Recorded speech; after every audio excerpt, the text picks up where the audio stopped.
do you say that? Yung, you're supposed, sige nga. 2, 1. Ibulibe! Encantadia! Anong ibig sabihin nun?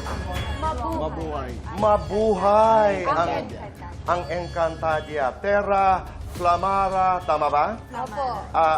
Adamus? Adamus Dea.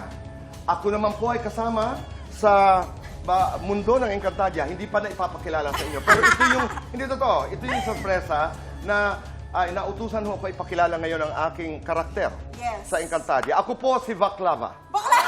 Ay, totoo! Totoo, Baklava, ang tagapangalaga ng brilyante ng alam nyo na. Totoo yun. Oh, maraming salamat, please.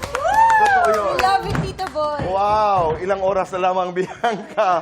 At mapapanood ng lahat ang Encantadia. Ano ang iyong nais sabihin? Anong laman ng iyong puso? Anong iyong nararamdaman? Sa wakas, pagkatapos ng mahabang panahon ng aming pagbuo sa proyektong ito, it's finally happening. Hindi na siya uusog, hindi na siya madidelay, wala nang problema. It is happening. Ang Encantadia ay magbubukas na po ulit. Ilang oras na lamang. Pero bago natin pagpatuloy ang ating kwentuhan, turuan niyo ako. May lingwahe Kelvin, Angel, Faith. May lingwahe. Anong tawag niyo sa language, sa Encantadia? Enchant. Enchant. Yes. Enchant. Wow, Enchant or enchant. enchanta? Enchant or enchanta. Turuan niyo naman ako ng ilang mga salita, ilang mga phrases dahil bahagi si Baklava sa kwento ng Encantadia. Umpisahan niyo ng mga Encantado. Mauna ka. Oo. B. Evo via Messi. Ivo via Messi. Messi. Ivo via Messi. Yes. Nang ibig sabihin ay, Nasa atin ang kapangyarihan. aba, napakaganda. Faith, ikaw. What can you share with us? Yunoveshka. You know, Veshka. Veshka. Parang hindi maganda yung ibig sabihin. Hindi siya maganda talaga. Chang Susan, you know, Veshka. Ano ang ibig sabihin nun? Walang hiya. Ay! Biro lamang po. Kelvin, ikaw. Ikore Deo. Ah. Ikore Deo. Parang napaka-romantic ng Yes. ibig sabihin. Mag-oo ba ako o hindi? Ano bang magandang sagot? Siguro Ikore Deo. Ganun din. Ano? Parehas. Ikore Deo. Ikore Deo. Ikore? Ekore. Ikore Deo. Ekore Deo. Deo. Okay. Bahala ka na. Anong ibig sabihin nun? Mahal kita. Oh! Isang Susan. Medyo, Angel. Madali lang to, Tito Boy. Agape Avi. Agape Avi. Avi. Avi. Na ang ibig sabihin ay, Paumanhin. ay, ganda.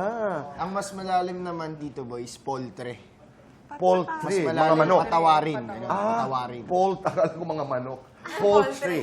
Mga, kinakailangan aralin natin ito. Alam niyo, dapat maging pamilya tayo dahil araw-araw tayo magiging bahagi ng mundo ng Encantadia simula ngayong gabi. Nakakatuwa dahil nung Biyernes, naging bisita ko si Rian Ramos.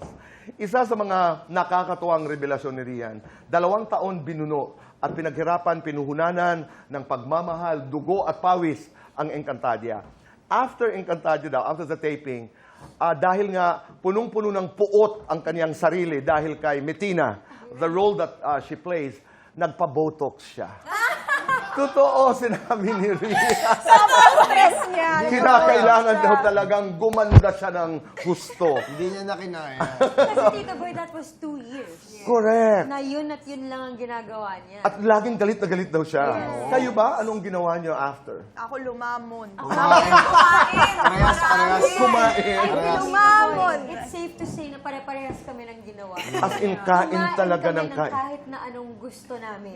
Dahil habang ginagawa yun, hindi pwede. Hindi talaga Pati pwede konti ninong lang. Oo, Control, dati kumakain laging naman. control. Kaya lang hindi kagaya nung after talaga na talagang kain talaga eh. Pero also kasi you wanna be confident sa physique mo. Dahil nga sa costume namin, Ninong Boy, medyo mahirap talaga for you not to feel exposed. Tama. So, Kaya, kumbaga, disiplina din sa sarili talaga. si Ria naman, she wanted to reclaim her beauty and goodness and kindness.